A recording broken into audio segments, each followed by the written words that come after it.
Warahmatullahi wabarakatuh. Waalaikumsalam warahmatullahi wabarakatuh. Selamat pagi Bapak Ibu semuanya.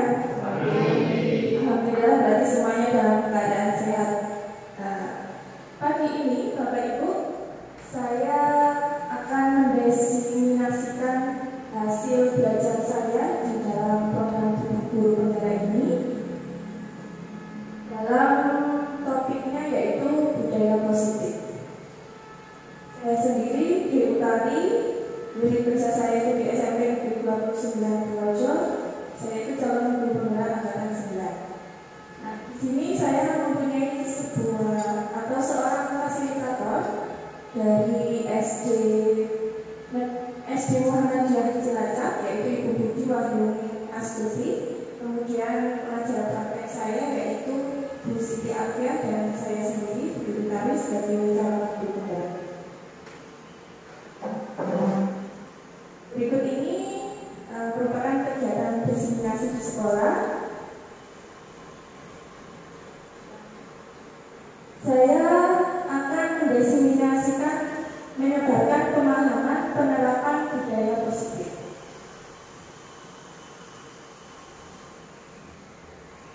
Selamat datang Bapak Ibu guru hebat. Mari kita belajar bersama, berkolaborasi, saling mendukung demi mewujudkan disiplin positif di sekolah kita tercinta.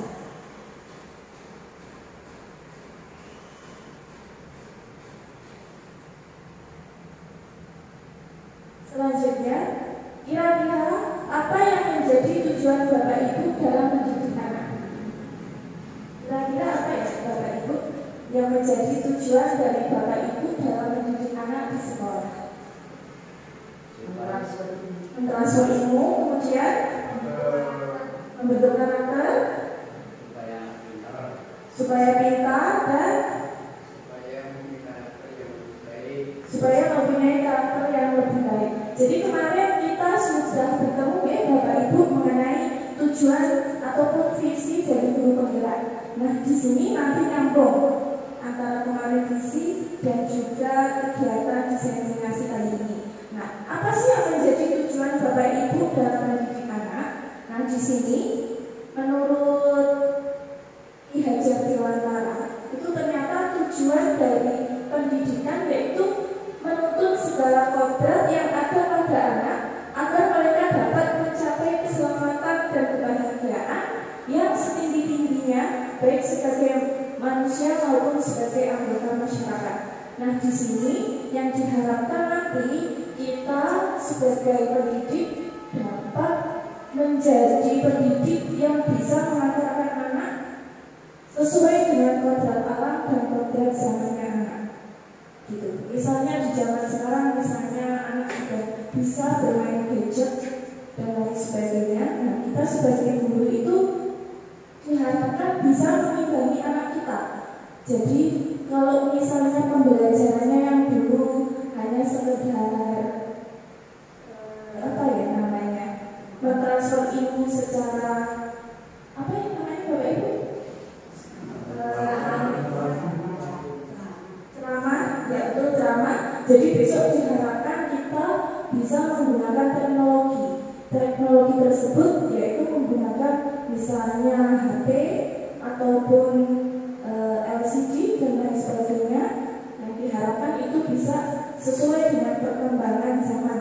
Jadi sebagai guru kita harus bisa mengikuti perkembangan zaman, jangan sampai kita itu tertinggal nanti. Anak didik kita sudah pintar-pintar, kita malah minta diajari sama anak didik gitu. Kemudian yang kedua, nah di sini kita sampai dalam budaya positif ya, karena diharapkan nanti saya ataupun Bapak Ibu semuanya itu bisa menerapkan budaya positif yang ada di sekolah ini, misalnya yang belum ada diadakan ataupun yang sudah ada nanti untuk secara konsisten itu dilakukan. Kemudian budaya positif itu merupakan nilai dan kebiasaan di sekolah yang berpihak kepada murid agar mereka dapat berkembang menjadi menjadi pribadi yang kritis, penuh hormat dan bertanggung jawab sesuai dengan profil pelajar Pancasila.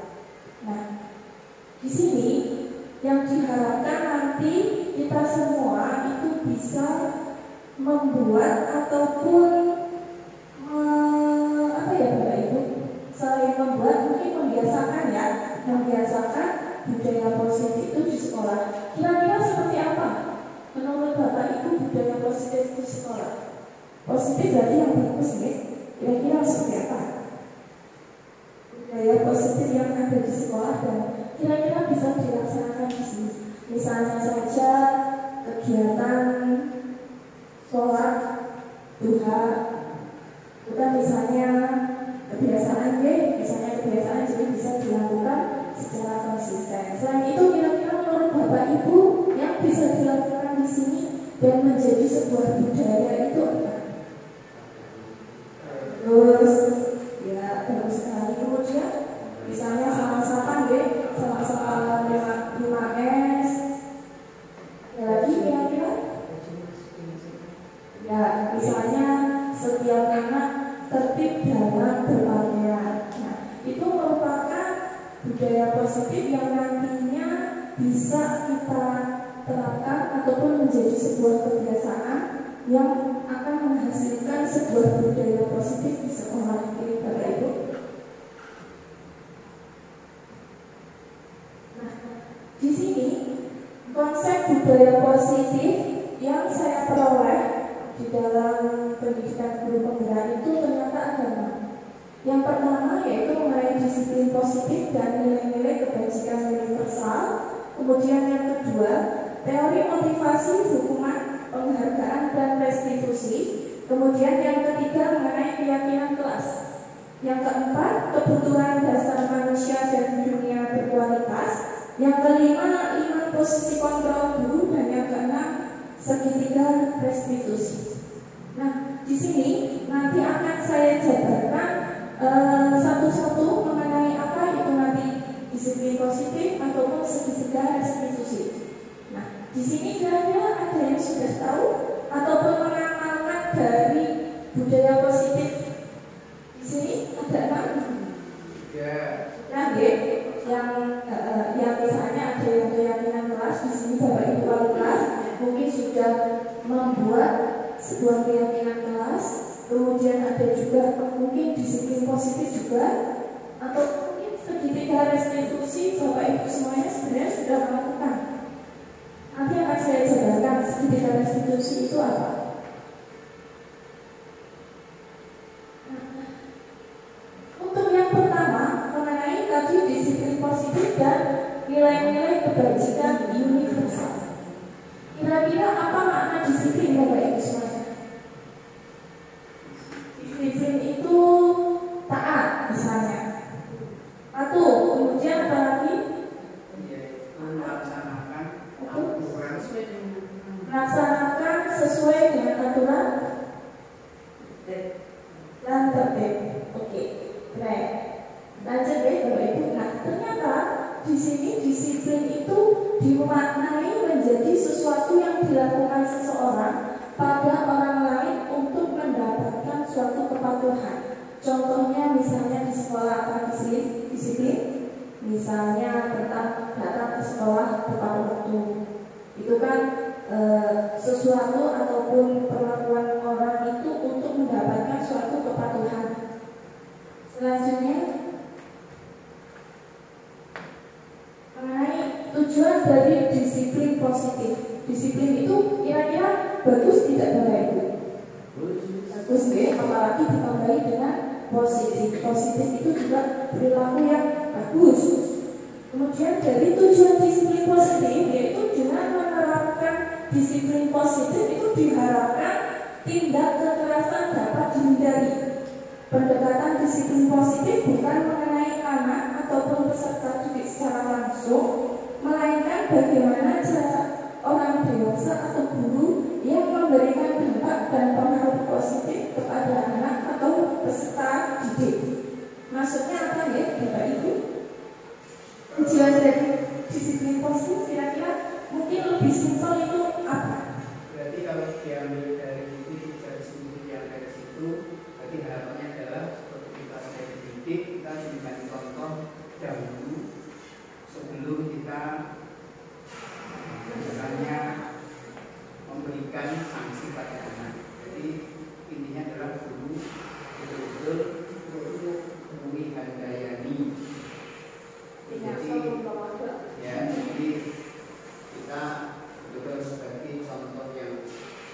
baik, sehingga jangan sampai kita guru bisa ngatur tapi kita tidak bisa memberi contoh.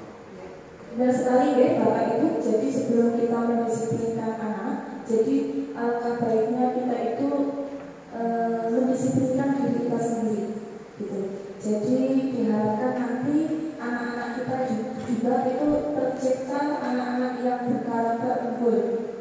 Jangan hanya kita itu bisanya memprak-prak tapi kita sendiri itu masih kurang, itu ya istilahnya. Kemudian kita lanjut ke nilai-nilai kebajikan universal. Nah, di sini nilai-nilai kebajikan universal yaitu sifat-sifat positif manusia yang merupakan tujuan mulia yang ingin dicapai setiap individu. Nilai kebajikan berarti itu nilai yang positif yang akan dicapai oleh setiap individu. Tujuannya seperti itu. Kemudian sebagai institusi ataupun organisasi itu saling memiliki nilai-nilai kebajikan yang sama karena nilai-nilai tersebut bersifat universal lintas bahasa, suku, bangsa, agama maupun latar belakang. Jadi yang dimaksud dengan nilai-nilai kebajikan universal itu jadi intinya kita itu mempunyai visi, mempunyai tujuan itu yang sama. Walaupun kita dari berbagai macam daerah, suku, itu diharapkan kita mempunyai nilai-nilai kebajikan universal itu yang sama untuk mencapai tujuan yang mulia dari setiap individu. Nah, di sini nilai kebajikan itu ada apa aja? Ternyata ada dua Bapak Ibu. Yang pertama, profil pelajar Pancasila. Apalagi sekarang di kurikulum Merdeka ya, profil pelajar Pancasila itu sedang digaungkan, sedang marak untuk dilaksanakan ya, benar sekali. Gak ngantuk kan Bapak Ibu? Oke, di sini ada profil pelajar Pancasila itu ada berapa Bapak Ibu? Ada 6 ya? Masih hafal? Ya, yang pertama itu beriman bertakwa kepada Tuhan Yang Maha Esa dan berakhlak mulia. Yang kedua itu nanti anak diharapkan bisa mandiri. Kemudian yang ketiga diharapkan juga anak itu bisa berpikir ataupun bernalar kritis. Yang keempat mengenai kebinekaan global. Yang kelima mempunyai sikap ataupun sifat itu bisa bergotong royong diharapkan. Kemudian yang keenam anak itu dituntut ataupun bisa kreatif. Oke, di dalam P5 Bapak Ibu semuanya sudah bisa melihat ya, sudah bisa menilai kira-kira anak-anak kita sudah bisa belum dalam mencapai profil pelajar Pancasila ini. Sudah diharapkan itu nanti bisa. Kemudian ada juga 9 pilar karakter dari nilai-nilai kebajikan, yaitu cinta Tuhan dan segenap ciptaannya, kemandirian dan tanggung jawab, kejujuran, amanah dan diplomatis. Kemudian yang keempat ada hormat dan santun. Yang kelima dermawan, suka menolong dan gotong royong. Yang keenam percaya diri, kreatif dan bekerja keras. Yang ketujuh kepemimpinan dan keadilan. Yang kedelapan baik dan rendah hati. Yang kesembilan toleransi dan yang kesepuluh kedamaian dan kesatuan.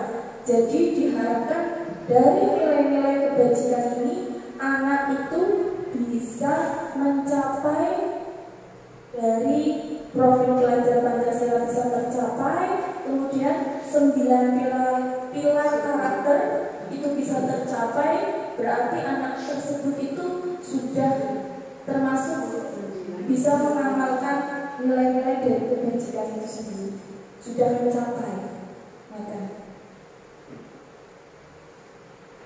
Nah, yang kedua mengenai teori motivasi, hukuman dan penghargaan atau restitusi. Bapak Ibu semuanya kira-kira antara motivasi, hukuman, penghargaan ataupun restitusi di sini maknanya itu sama tidak? Motivasi itu yang gimana Bapak Ibu? Dia memberikan semangat. Memberikan support, semangat. Kemudian kalau hukuman, sanksi, penghargaan, reward, restitusi. Nah, restitusi nggak tahu. Jadi nanti diharapkan dari segi motivasi, hukuman, penghargaan itu yang paling bagus kita terapkan itu nanti menuju ke restitusi ini. Masih baru ya istilahnya ya Pak. Saya juga masih belajar. Dari rangkaian tadi itu ternyata ada 3 motivasi perilaku manusia. Yang pertama itu motivasi perilaku manusia itu dia berperilaku itu yang pertama itu untuk menghindari ketidaknyamanan atau hukuman. Contohnya itu apa Bapak Ibu? Dia berperilaku untuk menghindari ketidaknyamanan atau hukuman. Misalnya kalau siswa saya harus pakai sepatu warna hitam karena tujuan utamanya dia ataupun motivasinya dia apa? Dia nggak mau dihukum. Gitu. Itu tadi contoh misalnya tentang harus memakai sepatu hitam. Kemudian yang kedua untuk mendapatkan imbalan atau penghargaan dari orang lain. Jadi dia berperilaku itu hanya ingin mendapatkan imbalan atau penghargaan dari orang lain ataupun pujian. Contohnya seperti apa Bapak Ibu? Yang paling gampang di siswa misalnya. Dia berperilaku itu main dipuji. Contohnya itu misalnya contohnya misalnya dalam kelas seolah dia rajin sekali nyampur dan sebagainya, tapi ternyata di rumahnya itu bertolak belakang dengan yang di sekolah seperti itu. Betul sekali Bapak Ibu. Jadi misalnya di dalam sekolah ketok ini rajin banget, ternyata ini main dalam guru nih, motivasinya dia berperilaku itu main dapat alamat dari guru gitu. Padahal di rumah itu 180 derajat mungkin beda. Nah, itu motivasi yang kedua ini mendapatkan imbalan ataupun reward dari gurunya. Tadi yang pertama itu motivasinya berupa hukuman, yang kedua mengenai penghargaan, dan yang ketiga itu untuk menjadi orang yang mereka inginkan dan menghargai diri sendiri dengan nilai-nilai yang mereka percaya. Nah, ini ternyata motivasi yang diharapkan paling bagus.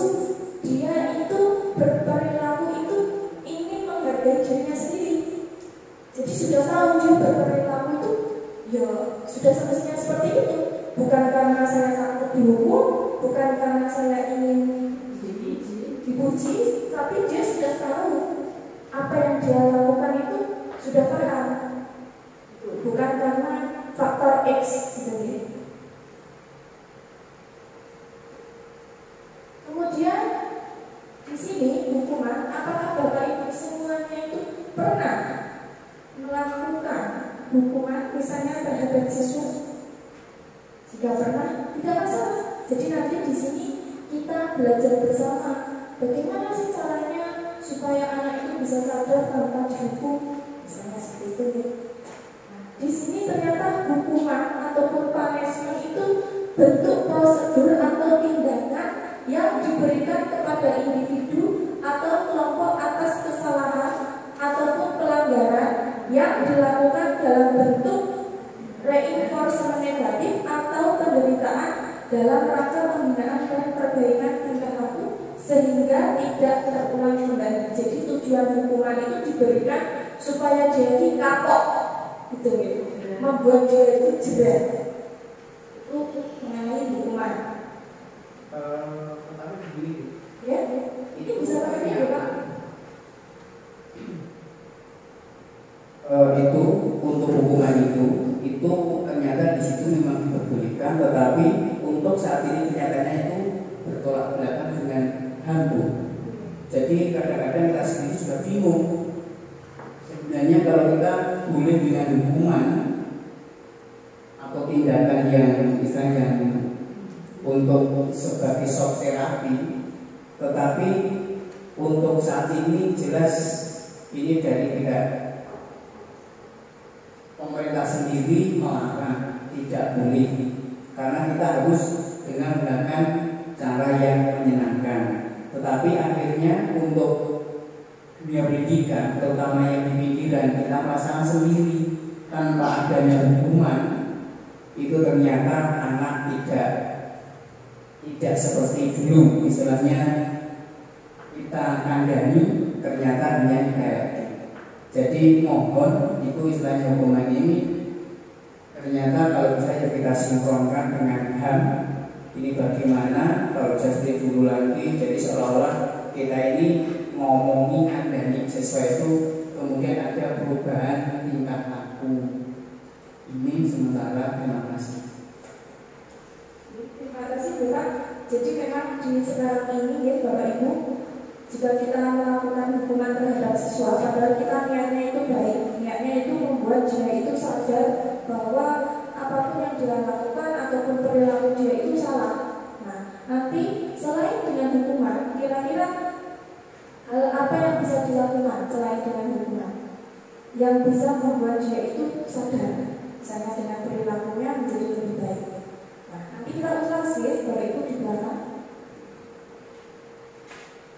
Nah, di sini nyambung antara hukuman ataupun konsekuensi. Konsekuensi di sini yaitu apa nih Bapak Ibu?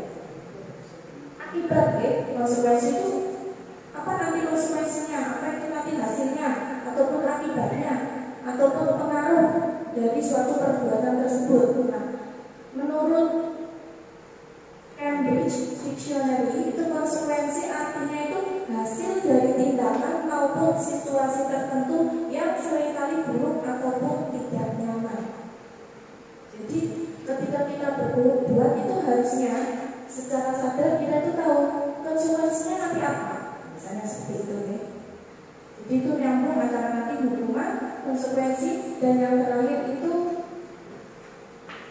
restitusi. Nah, di sini Bapak Ibu, mungkin restitusi kita masih awal ya. Nah, nanti diharapkan kita itu tidak memberi hukuman kepada anak, kita itu tidak memberikan suatu konsekuensi atau konsekuensi. Jadi diharapkan nanti di sini kita itu berrestitusi, Bapak Ibu.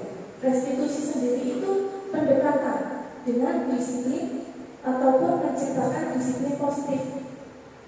Kemudian restitusi adalah proses menciptakan kondisi bagi murid untuk memperbaiki kesalahan mereka sehingga mereka bisa kembali pada kelompok mereka dengan karakter yang lebih kuat.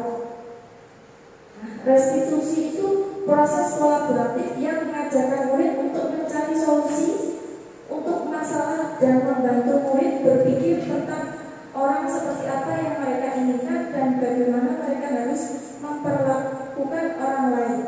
Nah, di sini nanti restitusi itu merupakan faktor ataupun hal yang paling bagus dilakukan oleh seorang guru untuk membuat murid tersebut itu bisa sadar. Jadi kita memberi hukuman itu tidak boleh, konsekuensi juga, tapi kita memberi restitusi. Restitusi itu sendiri apa? Kita itu menuntun anak supaya anak itu sadar sendiri dengan perilakunya itu yang bagus. Nanti saya kasih contoh apa itu namanya restitusi, bagaimana kita melakukannya. Itu bukan hanya dilakukan guru BK saja, Bapak Ibu. Ternyata Bapak Ibu semuanya itu di sini bisa melakukan restitusi dan sudah pernah melakukan. Kemarin saya mencoba praktek segitiga restitusi itu, ternyata saya sudah pernah melakukan. Dan Bapak Ibu semuanya di sini selain guru BK juga kemarin saya bincang-bincang juga pas lowongan karya itu ternyata ya mereka sudah melakukan juga. Mungkin istilahnya itu yang masih asing restitusi ini apa sih? Tapi ternyata dari hukuman penghargaan itu kita juga tidak boleh. Yang paling bagus yaitu restitusi. Nanti kita bahas di belakang ya, restitusi itu ada 3 tahapan restitusi. Ada penstabilan identitas dan lain sebagainya. Saya lupa kalau itu nanti saya ulas nanti prakteknya ada. Nah, di sini ada sebuah perbedaan hukuman dan konsekuensi. Nah, hukuman sesuatu yang menyakitkan dan harus terjadi. Contohnya apa? Misalnya kalau dia itu telat hari Senin, itu pasti menyakitkan anak dan itu pasti teringat terus sama anak. Kemudian motivasinya dia berangkat supaya tidak telat, supaya tidak dihukum, bukan karena memang dia butuh sekolah itu misalnya. Kemudian konsekuensi itu sesuatu yang harus terjadi. Contohnya tadi sesuatu yang harus terjadi konsekuensi. Misalnya gampang. Itu misalnya ujian itu kan apabila dia tidak ikut tes berarti kan ya konsekuensinya adalah tidak lulus. Konsekuensinya tadi sudah tahu kan? Kalau nanti konsekuensinya dia tidak lulus, jadi anak bisa berpikir. Dia yang berpikir bukan karena dia itu ikut tes karena apa? Karena ingin lulus gitu. Kemudian yang kedua misalnya membuat anak sakit, hukuman itu ternyata membuat anak sakit loh Bapak Ibu. Saya sakit dalam hal fisik maupun hati. Contohnya dia disuruh push up tiba-tiba udah fisiknya sakit, naik hati kan juga ternyata itu juga dalam jangka waktu lama itu masih teringat. Coba Bapak Ibu di sini semuanya ada nggak dulu pernah dihukum di sekolah? Pernah. Apa itu pasti kejadian apa kira-kira? Dihukum karena apa ya? Karena PR. Jadi sampai umur sekarang tuh masih teringat ternyata Bapak Ibu itu bukti konkret. Yang kedua itu membuat konsekuensi itu membuat anak merasa tidak nyaman dalam jangka waktu pendek. Kalau hukuman itu dalam jangka waktu lama, tetapi kalau konsekuensi itu hanya merasa tidak nyaman dalam jangka waktu pendek saja. Tapi terus kemudian yang ketiga hukuman yaitu anak membenci kedisiplinan. Betul nggak Bapak Ibu kira-kira? Dengan anak dihukum dia pasti benci namanya disiplin. Contohnya apa? Buat apa sih Bu disiplin? Dia nggak tahu tujuannya disiplin itu apa misalnya. Buat apa sih harus pakai sepatu hitam? Akhirnya dia apa? Karena dia nggak mau terus dia benci. Bukan karena benci dengan sepatunya, tapi benci apa? Dia disiplin jadi nggak mau. Kemudian yang ketiga dengan konsekuensi itu anak itu dapat menghargai disiplin. Bapak Ibu bisa melihat sendiri ya mengenai uraiannya. Kemudian kita langsung saja. Nah di sini tadi mengenai keyakinan kelas. Bapak Ibu di sini misalnya yang menjadi wali kelas, apakah sudah mempraktekkan keyakinan kelas?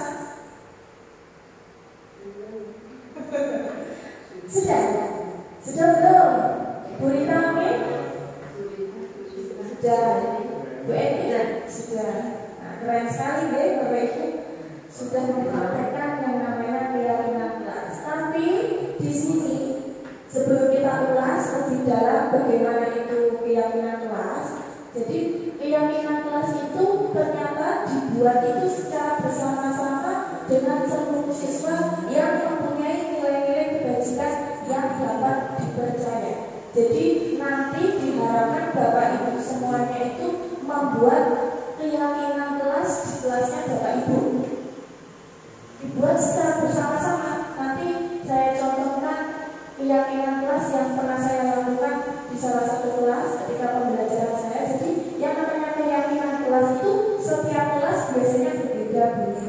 Sama juga boleh. Jadi ketika masuk di kelas A itu harusnya diharapkan itu setiap Bapak Ibu mapel itu punya keyakinan kelas sendiri. Tidak hanya wali kelas itu enggak. Jadi di sini diharapkan Bapak Ibu mapel itu punya keyakinan kelas sendiri. Jadi tahu nanti di kelasnya itu keyakinannya itu apa. Tidak harus di wali kelas saja.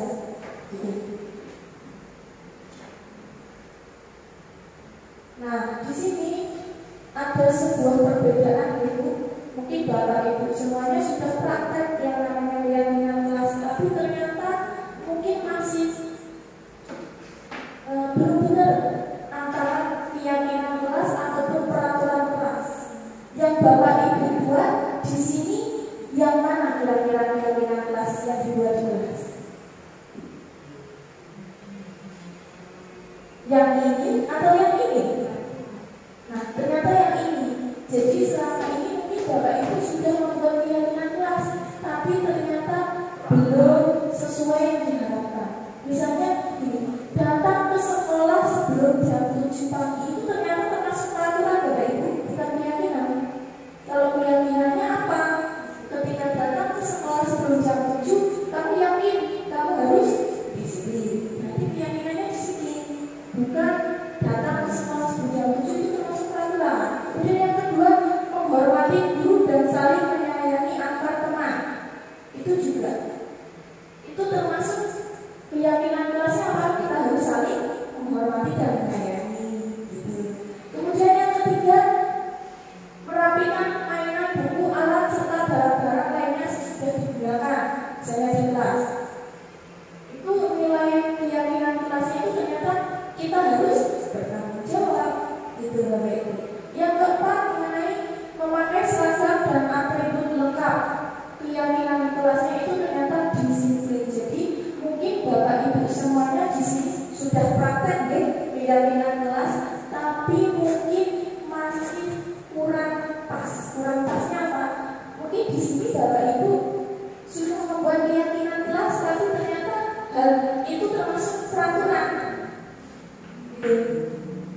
Jadi di sini yang namanya keyakinan kelas itu kita sudah tahu bahwa datang ke sekolah sebelum jam 7 berarti kita harus disiplin. Jadi unsur ini yang termasuk dalam keyakinan kelas. Beda lagi dengan kesepakatan kelas. Kesepakatan kelas itu juga beda lagi. Contohnya kesepakatan kelas apa? Misalnya ketika pembelajaran harus selalu tersenyum, seperti itu. Kemudian yang kedua, tidak boleh makan di dalam kelas. Itu masih negatif. Tapi kalau diganti ke positif, tidak boleh makan di dalam kelas, berarti itu kan negatif. Positifnya, kalau jangan makan di dalam kelas, misalnya, itu kan kalimat negatif. Kalimat positifnya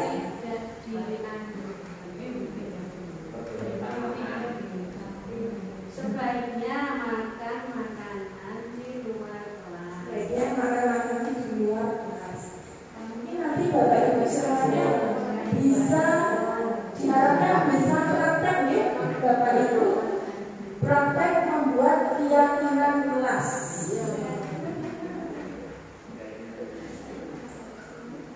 Nah, di sini kemarin saya mencoba membuat keyakinan kelas ketika pembelajaran saya. Saya minta anak-anak itu untuk apa ya? Menuangkan apa yang menjadi keyakinan kamu itu pengennya gimana? Nah, ini banyak banget Bapak Ibu dari siswa-siswi itu pengen apa itu banyak banget. Kemarin saya coba untuk mengimplementasikan keyakinan kelas, membuat keyakinan kelas itu di pembelajaran saya Bapak Ibu.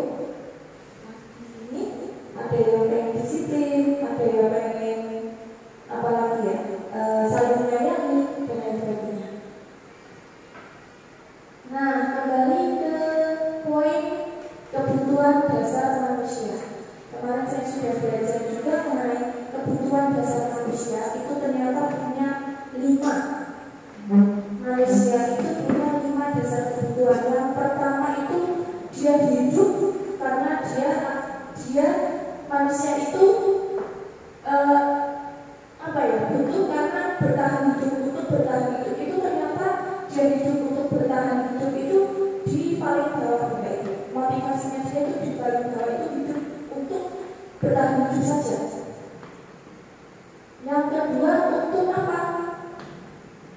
Bersenang-senang ataupun kesenangan.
kesepakatan yang jelas kalau nanti anak itu konsekuensinya adalah nanti kalau tidak bisa pembelajaran berarti anak itu sendiri yang kena.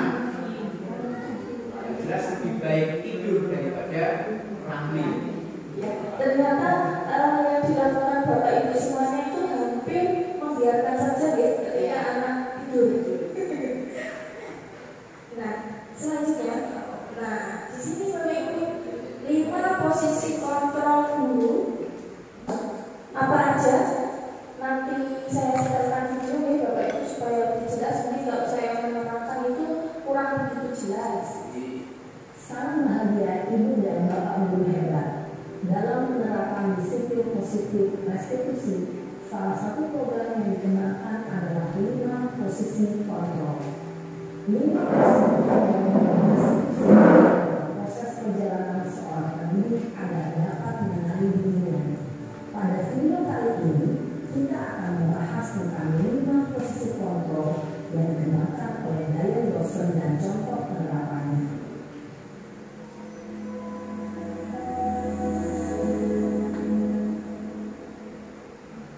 5 posisi kontrol itu adalah 1.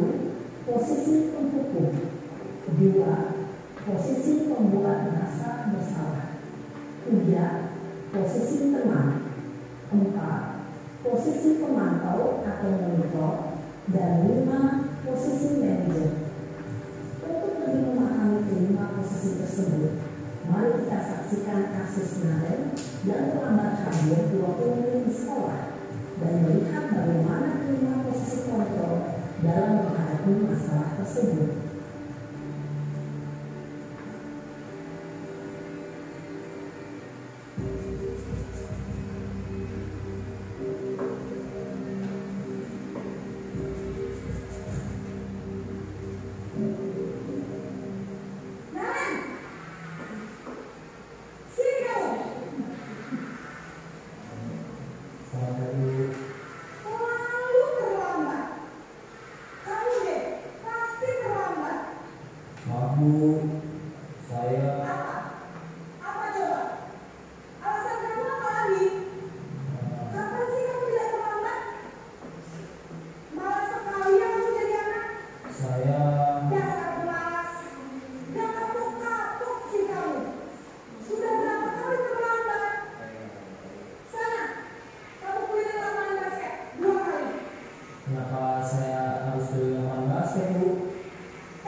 Posisi penghukum biasanya berbicara dengan nada tinggi, menghadut, menunjuk-nunjuk, menyakiti, dan menyindir.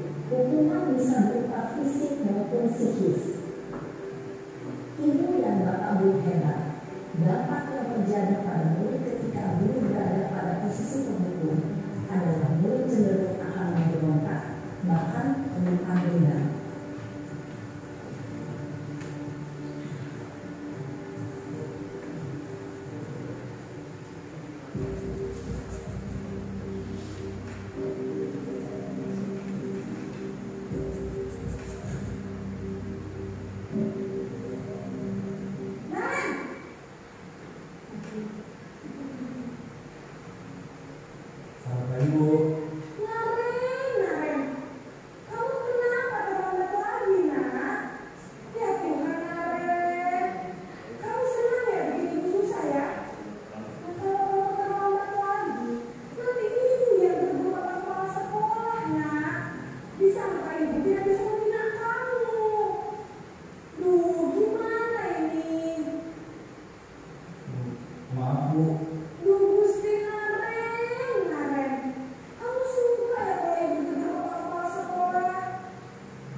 Posisi pembuat rasa bersalah berbicara dengan nada tenang, cenderung lembut, namun kata-kata yang diutarakan membuat murid merasa menjadi orang yang gagal, memandang buruk dirinya sendiri, merasa tidak berharga, dan tidak sanggup membahagiakan orang lain. Ketika guru mengambil posisi pembuat rasa bersalah, murid akan menganggap dirinya yang bersalah dan ia akan menyimpan emosi negatif tersebut di dalam dirinya.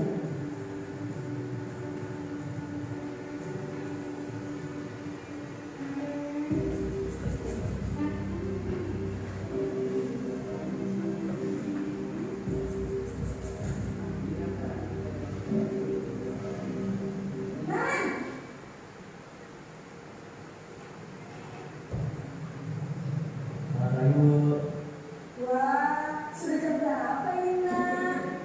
Terlambat lagi ya saya. Iya Bu, habis ibu saya lupa bangunkan saya Bu. Kamu kalau menyalahkan ibu kamu. Kamu bukan anak yang paling kencang. Kok terlambat sih? Iya Bu, saya memang terlambat bangun tadi. Jadi biarpun saya kencang, tetap bersenja Bu. Ya sudah sana. Nanti lain kali larinya lebih kencang lagi ya. Biar gak terlambat lagi. Bikin seneng ibu. Demi ibu. Bisa kan? Bisa lah Bu. Ya sudah sana masuk kelas. Ibu beresin urusan absen kamu. Kamu ini ada-ada saja. Dalam posisi tenang, guru berbicara dengan nada suara ramah, akrab, cenderung bersenda gurau untuk menjaga suasana tetap santai. Murid akan merasa senang, aman, dan akrab dengan guru. Identitas yang tercipta adalah identitas sukses atau berhasil. Namun, perlu diingat, karena ini masih dorongan eksternal, maka ada faktor ketergantungan dari murid kepada orang tertentu. Di sini guru absennya, sehingga di lain waktu murid bisa berperilaku baik, namun hanya kepada orang-orang tertentu saja.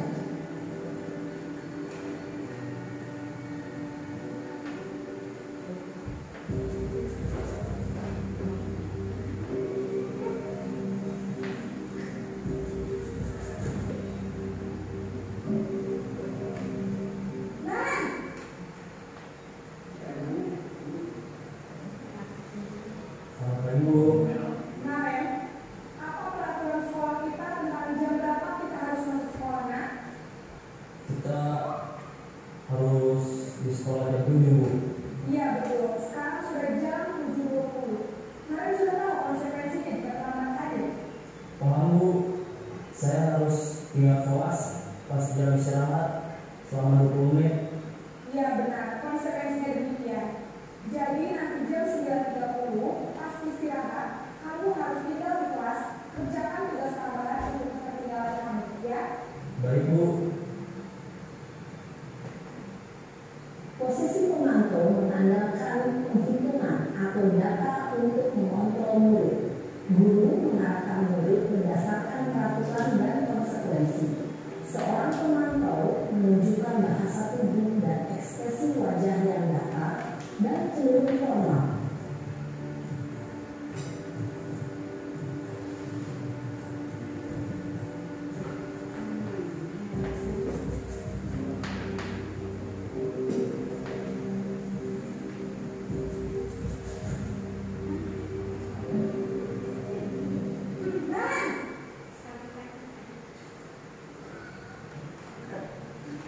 Selamat pagi Bu. Selamat pagi, Naren. Maaf Bu, saya terlambat.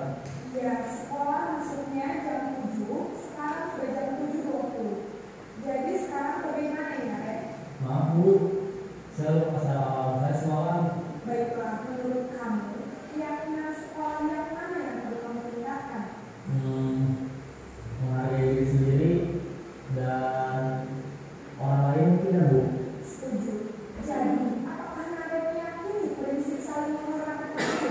Iya Bu, saya meyakininya. Apakah Naren bersedia memperbaiki masalah keterlambatan ini? Bersedia Bu. Bagaimana kalau memperbaiki masalah keterlambatan ini?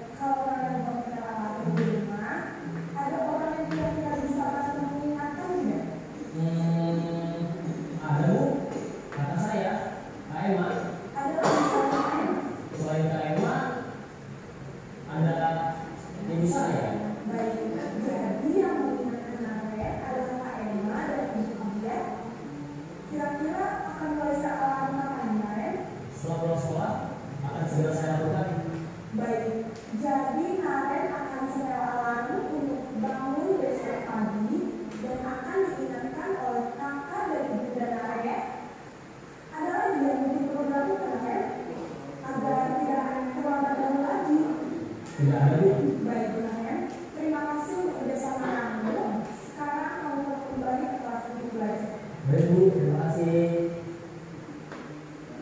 Posisi manajer adalah posisi kontrol yang disarankan untuk membimbing murid memiliki sikap disiplin yang positif, yaitu murid yang mandiri, bertanggung jawab, dan dapat memecahkan masalah. Tujuan dari posisi ini adalah agar murid dapat berefleksi atas tindakannya. Guru akan dengan tulus memberikan pertanyaan-pertanyaan bermakna, sehingga membuat murid dapat belajar dari kesalahannya dan mencari sebuah solusi untuk menyelesaikannya. Ibu dan Bapak Guru hebat, setelah mengamati adegan kelima posisi kontrol tadi, kira-kira posisi mana yang paling ideal? Posisi mana yang dapat menunjang motivasi intrinsik murid? Ya, tentu posisi manajer. Posisi ini memang posisi ideal yang perlu dituju setiap pendidik. Pada posisi inilah, guru dapat menerapkan disiplin positif yang berpihak pada murid, yang memerdekakan murid. Perjalanan seorang pendidik tentunya tidak mudah untuk sampai pada posisi seorang manajer. Namun, tujuan kita pasti, yaitu menciptakan murid-murid yang mandiri, merdeka, dan bertanggung jawab. Semoga penggambaran 5 posisi kontrol yang telah diperlihatkan ini dapat menjadi ajang refleksi bagi kita semua, agar dapat terus mengasah dan menerapkan disiplin positif yang memerdekakan murid. Mari terus berlatih dan bersemangat. Selamat menerapkan. Salam dan bahagia, Ibu dan Bapak Guru hebat.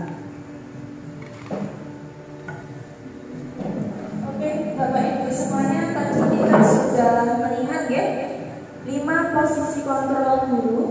Yang pertama kira-kira apa Bapak Ibu? Tadi posisi penghukum.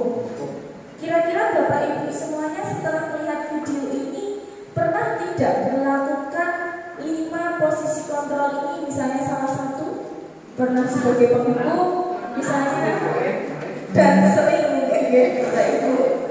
Oke, sebentar.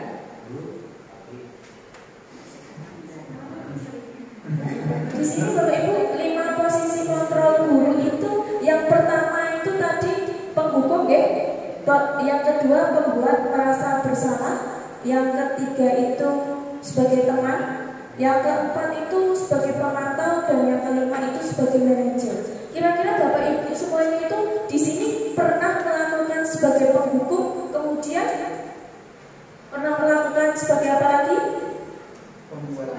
Membuat merasa bersalah, sebagai teman, pemantau, dan mungkin manajer ya, dan sebagai manajer. Nah, diharapkan dari 5 posisi kontrol ini Bapak Ibu, kita itu bisa bersikap ataupun bertindak terhadap murid itu yang sebagai manajer Bapak Ibu. Tadi kan sudah lihat ya, kalau manajer tadi intinya tentang apa? Harus bagaimana? Tahu konsekuensinya,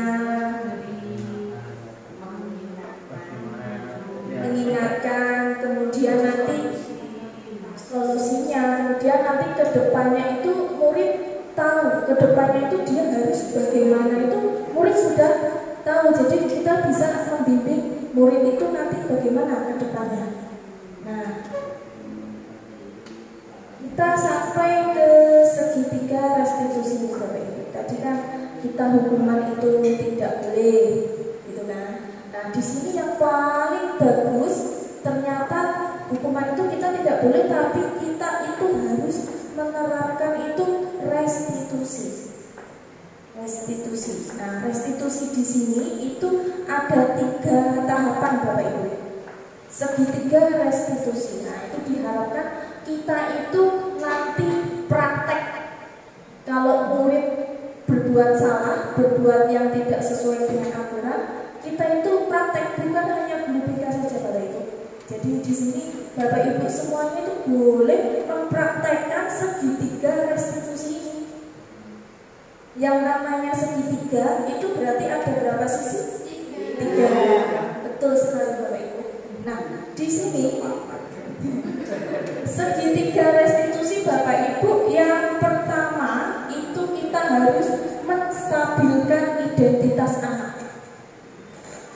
menstabilkan identitas anak. Yang kedua mengenai validitas tindakan yang salah. Maksudnya kepiye ya validasi tindakan yang salah. Nah, kembali lagi menstabilkan identitas. Nah, menstabilkan identitas sendiri yaitu setiap orang itu pasti pernah melakukan kesalahan. Maksudnya di sini Bapak Ibu, ketika kita manggil anak misalnya ya, yang pertama itu kita tanya, kita menanyakan ke anak bahwa ini misalnya, sini Mbak Mas, gitu. Tadi kamu kenapa kok bisa datang terlambat? Nah, gitu ya. Misalnya anak itu jawab, saya tadi bangunnya kesiangan Bu. Nah, kita sebagai seorang manajer itu diharapkan gini, berbicara gini, setiap orang itu pernah melakukan kesalahan. Nah, itu diharapkan seperti itu. Diharapkan ketika kita manggil anak itu terlambat sekolah, dia itu memberi alasan saya itu terlambat datang ke sekolah karena kesiangan. Nah, kita sebagai seorang manajer itu nanti gini Bapak Ibu. Nah, setiap orang itu pasti pernah melakukan kesalahan. Nah, itu. Kemudian saya sendiri pernah melakukannya. Nah, itu seperti itu namanya menstabilkan identitas Bapak Ibu. Seperti itu. Jadi seperti itu. Yang kedua mengenai validasi tindakan yang salah. Nah, tahapan yang kedua validasi tindakan yang salah. Kemudian yang kita lakukan yaitu kamu tentu punya alasan kenapa melakukan itu. Nah, kita menanyakan ke siswa. Setelah kita menanyakan ke siswa, kamu kenapa datang terlambat? Anak menjawab, karena bangunnya kesiangan. Setelah itu kita menstabilkan identitasnya dengan cara ya memang setiap orang itu mempunyai kesalahan. Ibu sendiri pernah melakukannya. Nah, tahapan selanjutnya yaitu kamu ya validasi.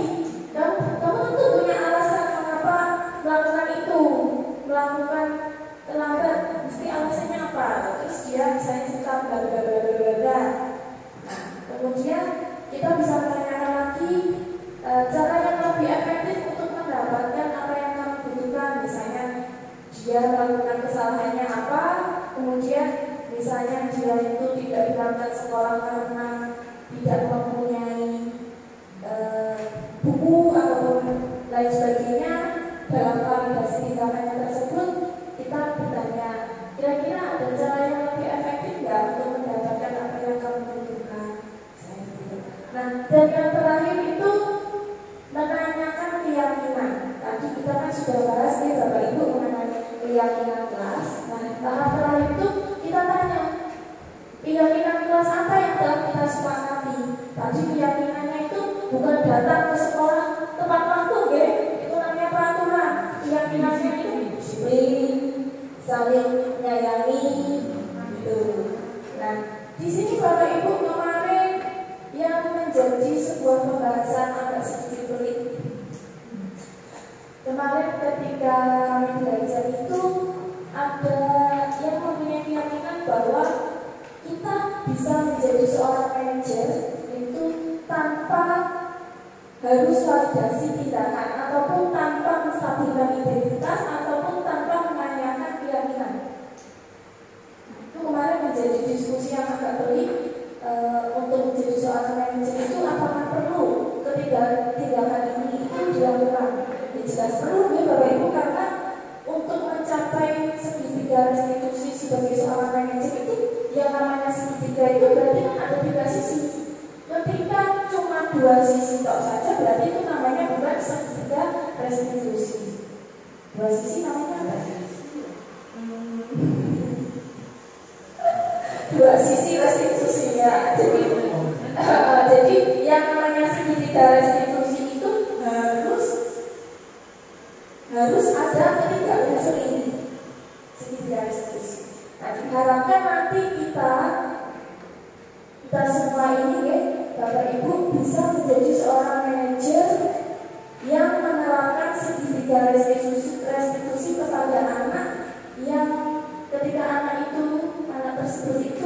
bertingkah tidak sesuai atau tidak sewajarnya. Nah, kemarin saya mencoba praktek nih Bapak Ibu. Nah, sebelum ke praktek, kita kembali ke video ya. Ada berapa menit? Mungkin 5 menit. Penjelasan mengenai tinggal saja. Ibu dan Bapak Guru hebat. Pada video kali ini kita akan membahas tentang salah satu program disiplin positif yang diharapkan di lingkungan sekolah yang dikenal dengan nama restitusi.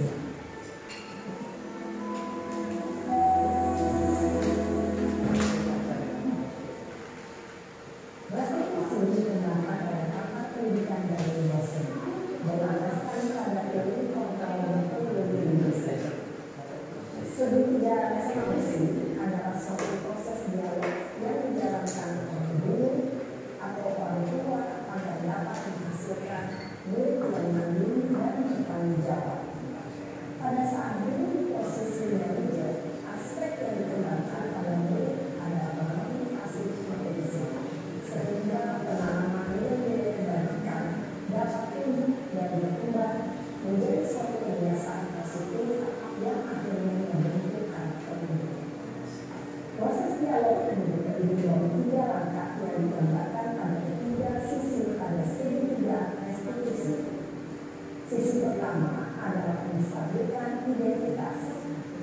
Sisi yang kedua adalah validasi tindakan yang salah. Dan sisi yang ketiga adalah menanyakan keyakinan. Ilmu yang Bapak Guru berikut ini akan ditunjukkan bagaimana seorang guru berada dalam posisi manajer menggunakan penerapan segitiga restitusi.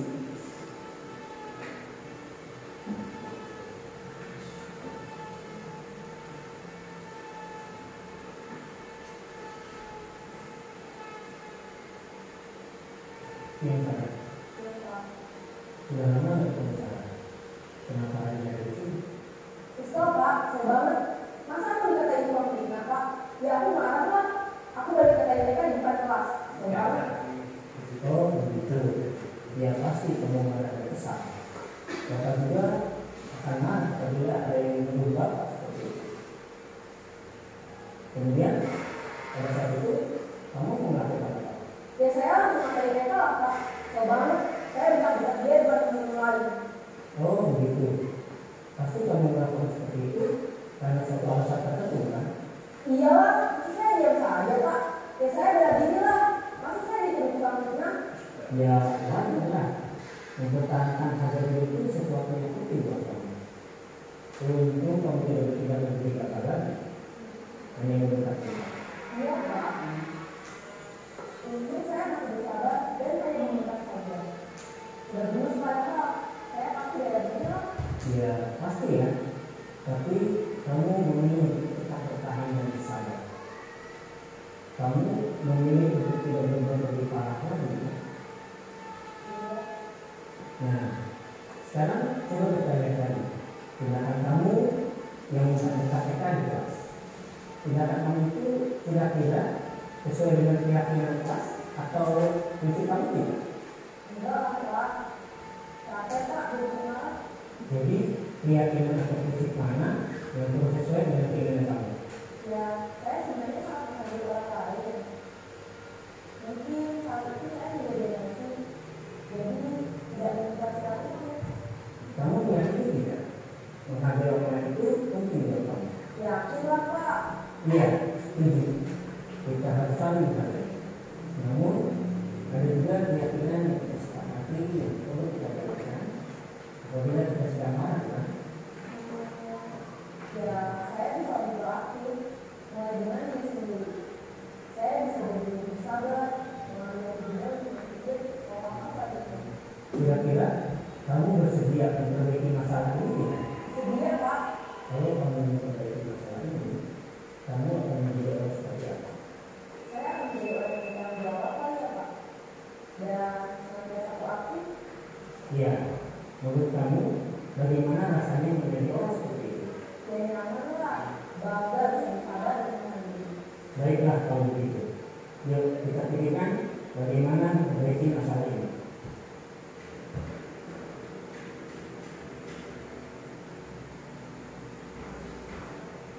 Ibu dan Bapak guru hebat.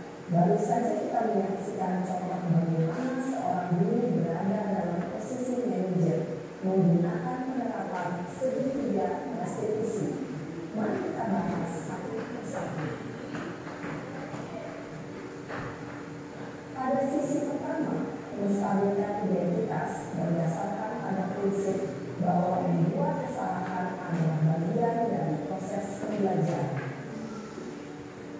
Sisi pertama dari segitiga ini berperan menggeser identitas murid dari identitas gagal ke identitas sukses.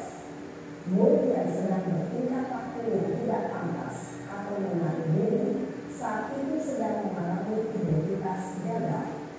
Bila kita memilikinya, maka posisinya tidak akan berubah. Kita bisa mengajukan pernyataan-pernyataan ini. 1. Membuat kesalahan sesuai yang wajar. 2. Manusia tidak ada yang sempurna. 3. Kita bisa memperbaiki masalah ini. 4. Saya tidak menanyakan kesalahannya. Saya lebih fokus bagaimana memperbaiki masalah ini. 5. Apakah saat ini kamu telah menjadi orang yang baik untuk diri sendiri? Pada sisi kedua, validasi tindakan yang salah berlandaskan pada prinsip bahwa setiap perilaku berupaya memenuhi suatu kebutuhan tertentu. Guru yang telah memahami nilai kontrol akan bergeser dari pemikiran stimulus respon menjadi proaktif dan mencoba untuk mengenali tujuan dari perilaku guru, mengenali dan mengakui kebutuhan murid ini dapat memperbaiki hubungan dengan murid tersebut.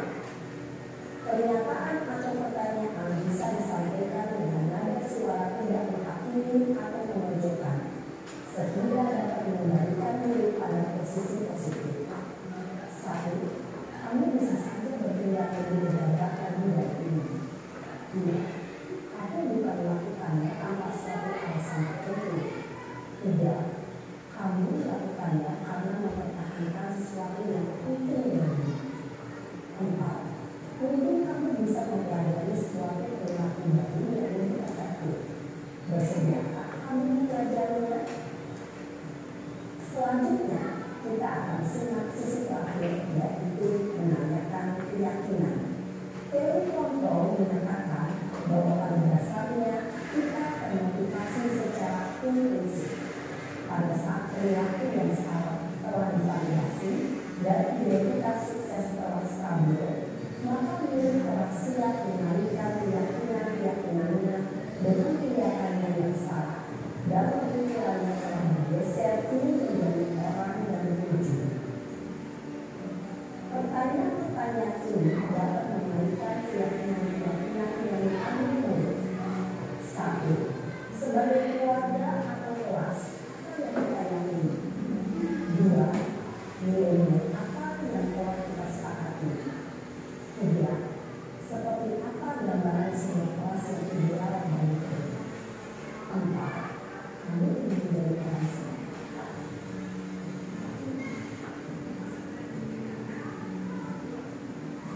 Dalam menerapkan segitiga restitusi, perlu diperhatikan beberapa hal. 1. Perilaku yang salah perlu dikaitkan dengan memiliki atau keyakinan yang telah disepakati atau diuji. 2. Kesediaan orang yang melakukan kesalahan untuk memperbaiki masalah. 3. Pemecahan masalah sebisa mungkin relevan atau memiliki hubungan dengan masalah yang ada. 4. Usaha perlu adanya suatu usaha perbaikan dari pihak yang berbuat kesalahan. 5. Waktu perlu didedikasikan waktu dari pihak yang berbuat kesalahan. Tanyakan kapan akan dimulai dilakukan usaha untuk memperbaiki masalah. Dengan memahami struktur penerapan segitiga restitusi, diharapkan diri dapat menempatkan posisinya sebagai leader dengan mengajukan pertanyaan-pertanyaan bermakna yang dapat membuat diri menjadi dipercaya diri, bertanggung jawab, dan mandiri. Nah, ibu bapak guru perlu tidak memiliki ketiga tahapan dalam segitiga bergantung pada ringan beratnya suatu permasalahan. Misalnya, bila permasalahan tersebut ringan, maka tidak perlu dijalankan secara berurutan. Bahkan bisa semudah menanyakan apa keyakinan yang kita sepakati. Dengan menjalankan studi tidak restitusi, dengan mengajukan pertanyaan-pertanyaan bermakna, diharapkan boleh menjadi lebih kuat secara pribadi, dapat membuka wawasan baru agar dapat menyelesaikan permasalahannya sendiri, semakin percaya diri, mandiri, dan berdikkat. Salam dan bahagia, Ibu Bapak Guru hebat. Oke, terima kasih Bapak Ibu. Tadi sekilas penjelasan mengenai segitiga restitusi ya. Nah, diharapkan nanti kita sebagai pendidik bisa diharapkan kita nanti sebagai pendidik itu bisa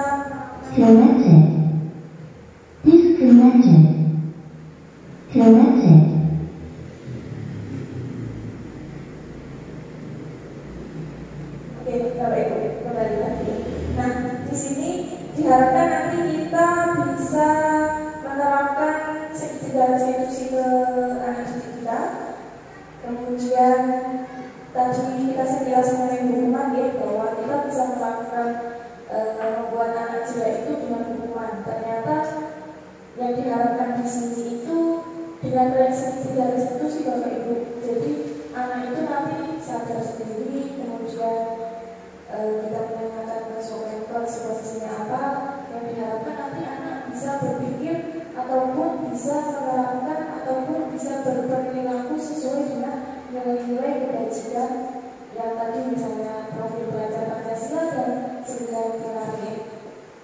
Nah, ini kemarin saya juga menerapkan segitiga restitusi, tapi mungkin ini hanya sekilas saja ya Bapak Ibu.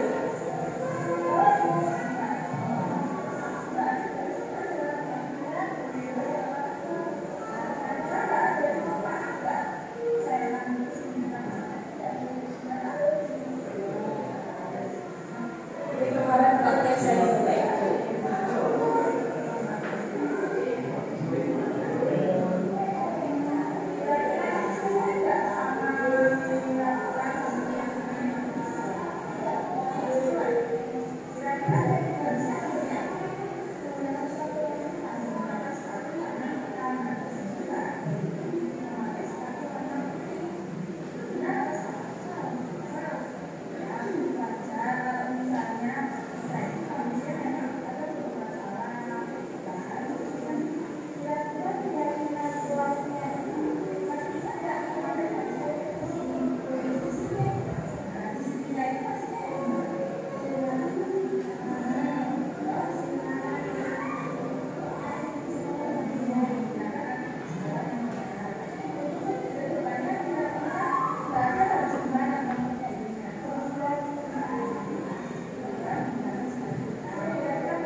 Bapak Ibu, tadi saya mencoba membuat sebuah segitiga restitusi praktek dengan anak yang mengenai sepatu warna putih, kemudian tadi ada menstabilkan identitas, kemudian validasi tindakan yang salah, dan juga menanyakan keyakinan. Nah, setelah itu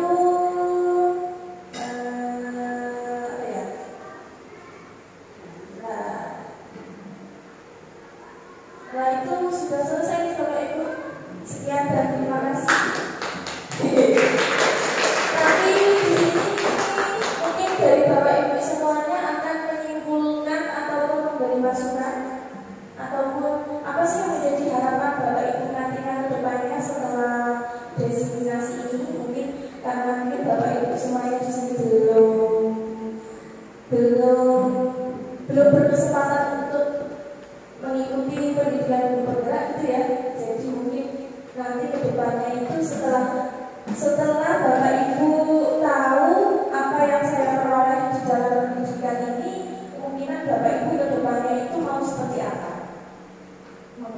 Mungkin Pak Sarjo ya.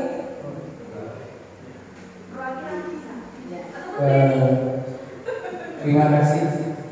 Setelah tadi kami mendengarkan paparan dari Bu Dwi Utari selaku calon guru tunggal, memang sangat menarik. Yang kami garis bawahi adalah tadi tentang hukuman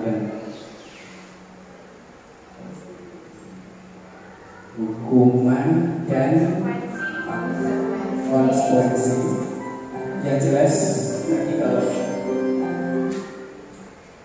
tentang hukuman itu intinya nanti akan membuat anak itu akan jengkel dengan kita.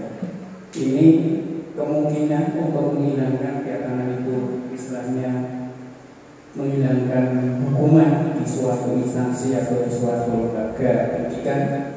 Ini mungkin bisa tanpa melakukan hukuman, tapi betul-betul misalnya di dunia pendidikan kita selaku guru itu di dalam suatu instansi betul kita harus kompak memberi contoh yang sebaik mungkin sehingga betul-betul anak akan mencontoh perilaku kita. Ini insya Allah sedikit guna kita akan berikan hukuman pada anak. Kemudian itu untuk menyelesaikan masalah dengan model restitusi. Ini berarti ya cukup baik sekali, tetapi kita sebagai guru tentunya harus belajar lebih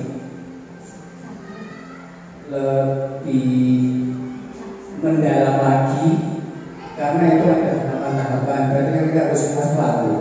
Tanpa hafal dengan itu 3 institusi, yang pertama kita harus hafal dulu, kedua harus hafal dulu, ketiga harus hafal dulu, berarti ya kita akan kesulitan. Tetapi mungkin dalam kita menyelesaikan masalah dari suatu anak, mungkin kita sudah melaksanakan seperti tadi institusi, tapi mungkin kita dulunya tidak tahu apakah itu restitusi atau bukan. Tapi ternyata setelah tadi ada penjelasan, ya mudah-mudahan nanti kedepannya intinya di sekolah kita itu akan lebih baik, bisa menghindari seminimal mungkin hukuman yang akan diberikan pada anak yang melanggar aturan tertib. Itu saja, kita selalu semangat. Monggo butuhin selaku guru, calon guru penggerak, kita dukung bersama-sama demi kemajuan SMP Negeri 29 Purworejo. Terima kasih Bapak Ibu semuanya. Jadi yang saya cerna dari kesimpulan Bapak Sarjo yaitu sebagai guru, sebagai pendidik kita di sini di dalam instansi SMP Negeri 29 Purworejo ini kita harus kompak Bapak Ibu untuk mencapai suatu budaya positif di sekolah yang nantinya anak didik kita itu bisa berperilaku ataupun bisa mempunyai suatu kebiasaan yang bagus, yang positif, yang nantinya akan berdampak di masa depan anak menjadi lebih baik dan sejahtera. Nah, oke Bapak Ibu, kira-kira ada tambahan lain? Betul? Tidak ada ya? Bu Eni mungkin? Oh, tidak ada. Oke, cukup sekian ya Bapak Ibu destinasi saya kali ini. Kemungkinan nanti untuk kedepannya entah itu nanti ada lagi ataupun tidak, saya harapkan kita bisa bekerja sama supaya menjadikan supaya menjadikan anak-anak kita itu menjadi lebih baik dan berbudaya positif di sekolah dan juga di masyarakat.